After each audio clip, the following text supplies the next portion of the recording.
We continue with Chapter 8. We're on page 159 from The Dance of Anchor. A triangle on the job. Melissa was a bright young woman who was appointed director of nursing in a small private hospital run almost exclusively by men. As it turned out, she was occupying a token position that afforded her little real authority. Month after month, Melissa sat in meetings where her contributions were ignored and where she felt increasingly powerless to influence institutional policy affecting the nursing discipline. Melissa's sense of gratitude for being among the chosen few, her dread of her own anger at male authorities, and her unconscious fear that greater personal clarity might lead to a confrontation that would lose her the approval of those in power. Here comes that sun. All combined to keep her from feeling angry and addressing issues directly where they belonged. Melissa's customary style was to behave differentially to high-status males and to protect men in authority from the criticisms of other women. Perhaps this style played some part in her landing the director's position to begin with.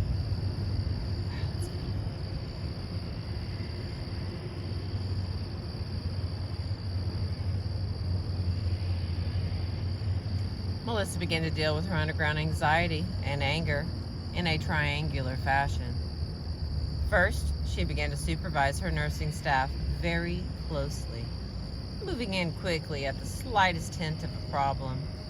Over time, she became increasingly reactive to one particular nurse, Suzanne, who became the third leg of the triangle. Suzanne was an outspoken, highly competent young woman who was not particularly mindful of rules and paperwork deadlines, and who easily voiced the anger at male leadership that Melissa could not. Melissa overreacted to any careless error that Suzanne made or paperwork deadline that she failed to meet, and began to treat her as a special problem who needed to be watched.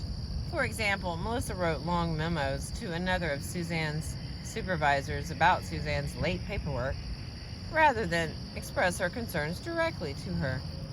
As Suzanne's anxiety skyrocketed, she unwittingly escalated things further by running around and trying to form allies among her fellow nurses to join her in criticizing Melissa.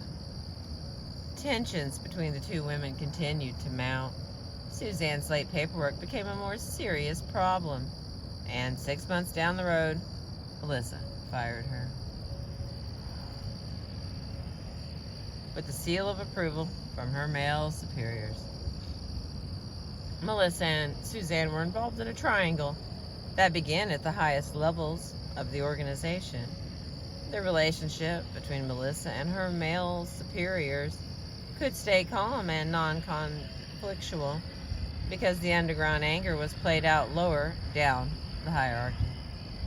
In this case, at Suzanne's expense. Melissa made no moves to empower the nursing staff within the organization, and this remained the unspoken and unacknowledged hot issue between her and the male authorities.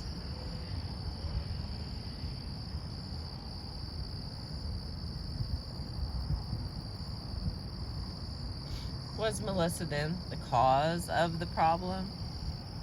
Did it start with her? Well, of course not. If Melissa had been in the institution where women were truly empowered and where she, as a female, was not a scarce commodity at the top, her behavior would have been quite different. In fact, research indicates that women who hold positions of authority in male-dominated settings are not able to clearly define their own selves or successfully identify issues common to women until the relative numbers of men and women become more balanced. No one person was to blame for the scapegoating of Suzanne, nor was she a helpless victim of circumstances who had no participation in her fate. In the best of all possible worlds, We might envision separate person-to-person relationships with our friends, co-workers, and family members that were not excessively influenced by other relationships. For example, our relationship with our mother and that with our father would not be largely defined by the fact that they were battling something out together. We would stay out of conflicts between other parties and keep other people from getting in the middle of our own fights. If we were angry at Sue, we would go to Sue about it and not complain to Sally about Sue. We would not deter anger and intensity from one relationship to another. That's the ideal.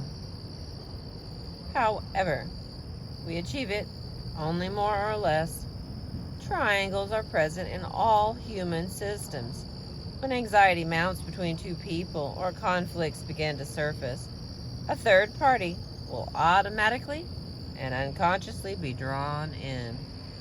All of us participate in numerous interlocking triangles we are not even aware of. Many of these are not particularly problematic, but one or more may well be. How do we get out of something that we may not even realize that we're in? Understanding triangles requires that we keep an eye on two things. First, what unresolved and unaddressed issues with an important other, not infrequently someone from an earlier generation, are getting played out in our current relationships. Intense anger at someone close to us can signal that we are carrying around strong, unacknowledged emotions from another important relationship. Second, what is our part in maintaining triangular patterns that keep us stuck? To find out, we must begin the complex task of observing our three-person patterns. Let's consider a key triangle in a family that was plagued by anger and anxiety on all fronts. Beautiful sky. A multi-generational triangle in action. The Kessler family. I'm here because I'm very worried about my son Billy, explained Miss Kessler, who had called the Menninger Foundation to request help with her oldest son and to get some relief from her own feelings of chronic anger and stress. He's always been a pretty good kid, but since third grade this year, he's been having school problems. Billy and his father are at each other's throats about it, and their relationship is deteriorating. I've done everything I can to change the situation between Billy and his dad and to help Billy be more responsible at school. Nothing helps. I'm feeling angry at Billy, and I'm also angry at my husband, John, who's taken a punitive approach with the boy. I tried to get John to come with me today, but he's not interested. He thinks that therapists are silly and that this is a lot of bunk. In the first few minutes of our first appointment, Miss Kessler's view of the problem became clear. The problem in the family was Billy and Billy's father. If we could ask Mr. Kessler, he might see the problem as Billy and Billy's mother.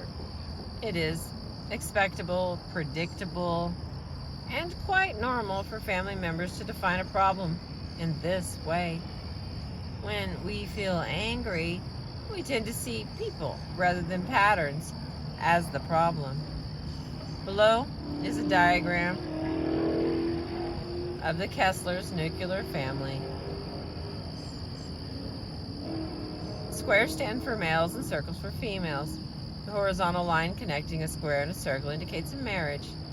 Children are drawn on vertical lines coming down from the marriage line in chronological order, beginning with the oldest on the left.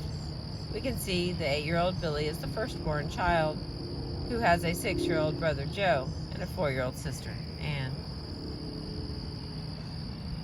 Who does what in response to whom, and then what?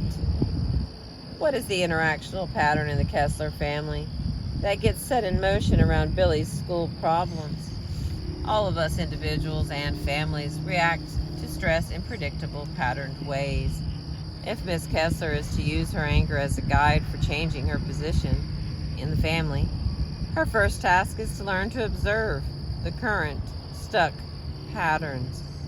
When I questioned Miss Kessler about specific details, she described a sequence of events that had occurred the previous evening. Billy watched television after dinner instead of doing some math problems that he had agreed to finish at this time. Father noticed first and sternly reprimanded Billy for behaving irresponsibly and failing to meet his agreement. Billy hedged, "I'll do it after this program is over." And his father became angrier. Mother, who was doing the dishes and listening from the next room, yelled from the kitchen, "John, there is no need to be so hard on the boy. The program will be over in 15 minutes. Well, Father yells back, "You stay out of this. If you didn't spoil Billy to begin with, the situation in school would never have gotten this far." Mother and Father continued to argue, while Billy retreated to his room and lay down on the bed. Father then distanced from Mother, who pursued him unsuccessfully, and then withdrew herself. Before Miss Kessler spoke up, the triangle consisted of two calm sides and one conflictual side between father and son. When Miss Kessler entered the interaction in a rescuing position towards Billy, she became the focus of Mr. Kessler's criticisms, and the triangle shifted. Scenario 1. This triangle would not necessarily be problematic if the pattern was transient and flexible. Let us suppose, for example, that the following events occurred later that evening. After Billy went to sleep, Mr. and Mrs. Kessler talked together about their different perspectives on Billy's problem. They recognized that they had different opinions about the meanings of their son's behavior, but were nonetheless able to reach a consensus on how to handle Billy that they both could support. Mr. Kessler then shared with his wife that he was upset about an incident at work, and perhaps that was part of the reason why he had reacted so strongly to Billy.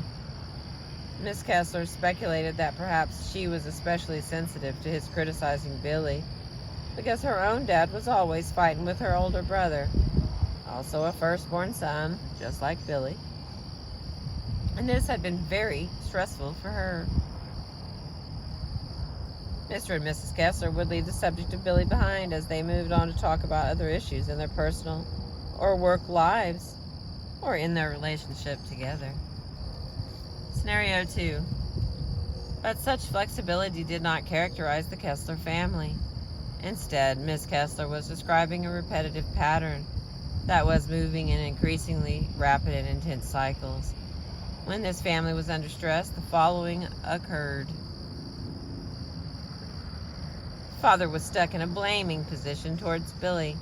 He became intense at the first sign of misbehavior or irresponsibility on the part of his son.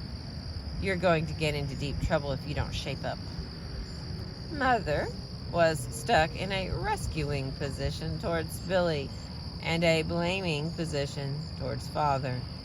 "John, that boy needs a little love and understanding from you, not an iron hand."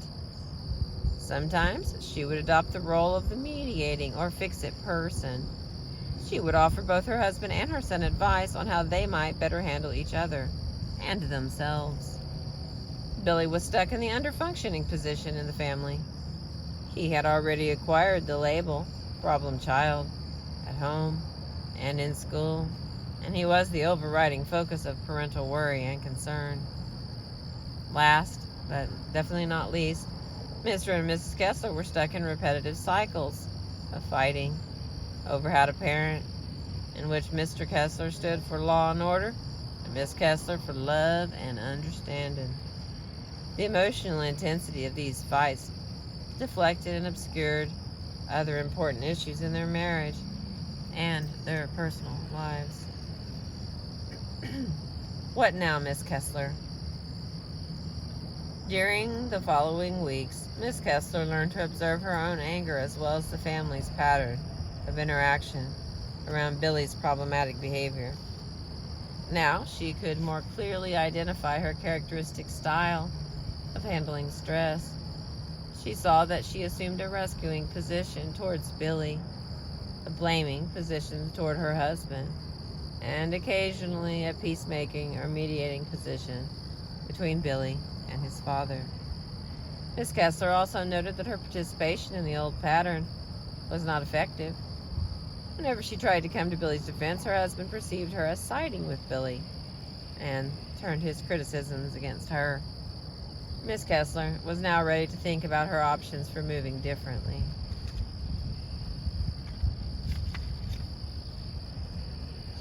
Getting out of the middle.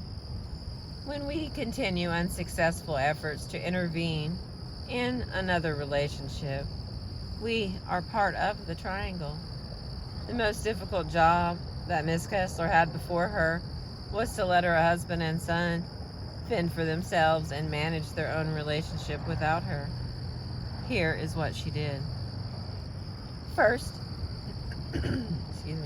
First, she went to her husband and apologized to him for interfering in his relationship with Billy.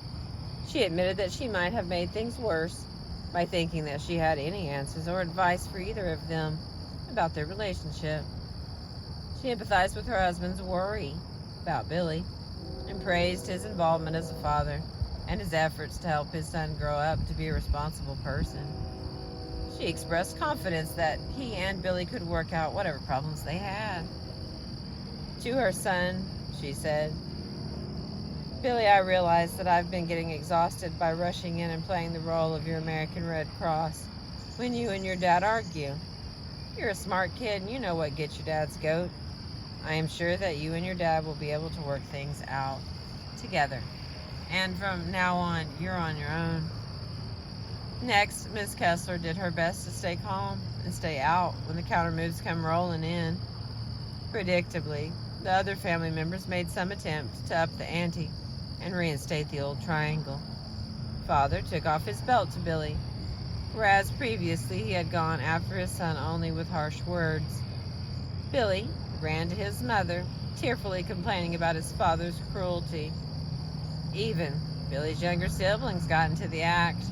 "Mom, Dad's going after Billy again." A typical test from Billy would go something like this. Billy, Daddy says I can't go to the baseball game tomorrow night, and I'm the catcher. Can't you make him change his mind? Mother, that's between you and Dad, Billy. Talk to him about it if it's bothering you. Billy, now crying, but he doesn't listen. Mother, well, Billy, this is between you and Dad to work out. You're both smart people. Try to work it out the best you can. Billy, Daddy isn't fair. You wouldn't make me miss the game. Mother, Daddy and I may set different rules sometimes. This is Daddy's rule. And whether you go to the game or don't go to the game is up to Dad. This is between you and Dad. Although Billy tried to draw his mother back into the middle, he was enormously reassured by her new position. In a way, Billy was unconsciously testing out whether he truly had his mother's permission to have a separate relationship with his dad, or whether his mother needed him to be loyal to her, with the two of them subtly in alliance against a father labeled unfair or incompetent. Through her new behavior, Miss Kessler was letting Billy know that she did not need to keep up the old triangle in which father would be the one on the outside. Billy could work things out with his dad without having to worry so much about his mom. Maintaining her new position was anything but easy. "I got terribly tense when John and Billy go at it," Miss Kessler explained to me. "When I hear John go on and on and on, I start feeling upset and I'm ready to blow. Sometimes I go to the bathroom just to get away or leave the house to take a walk." Miss Kessler was able to take this distance when she needed it, without criticizing her husband.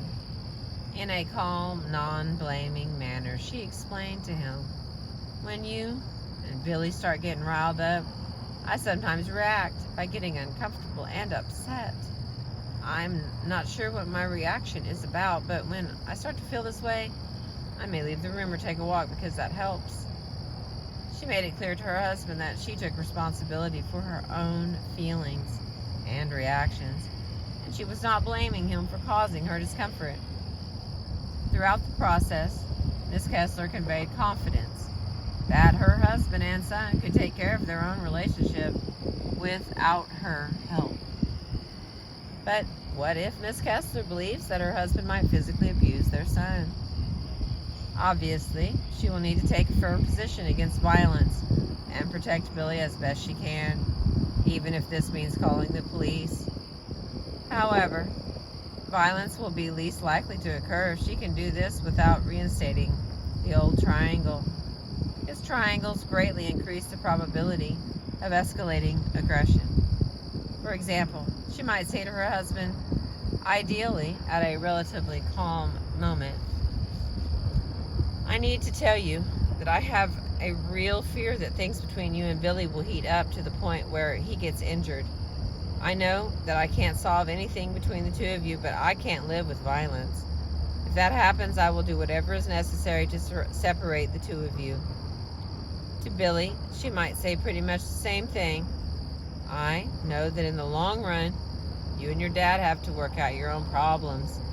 But as I told Dad yesterday, I will step in if I get worried that things are getting so heated up that someone might get hurt." Taking a responsible position with each party need not mean falling back into the old pattern. What happened in the Kessler family as a consequence of Miss Kessler's getting out of the triangle? Mr. Kessler became less reactive to Billy's problems and provocations. He moved in less quickly and intensely. Billy, in turn, began to take more responsibility for his own behavior, and his school problems all but disappeared. The relationship between father and son was greatly improved. Does this sound like the Kessler family lived happily ever after? Not exactly.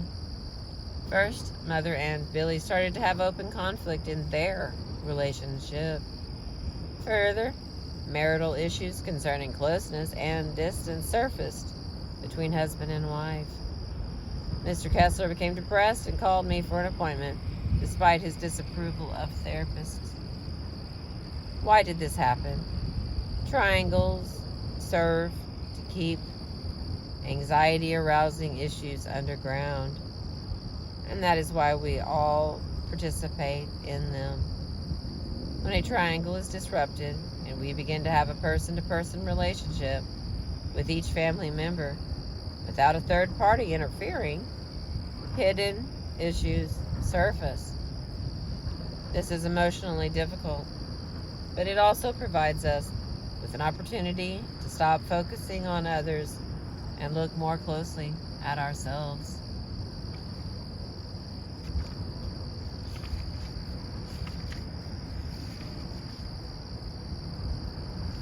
Stop here, and we're on page 171. I appreciate you listening and watching the sunrise this morning. Thank you so much.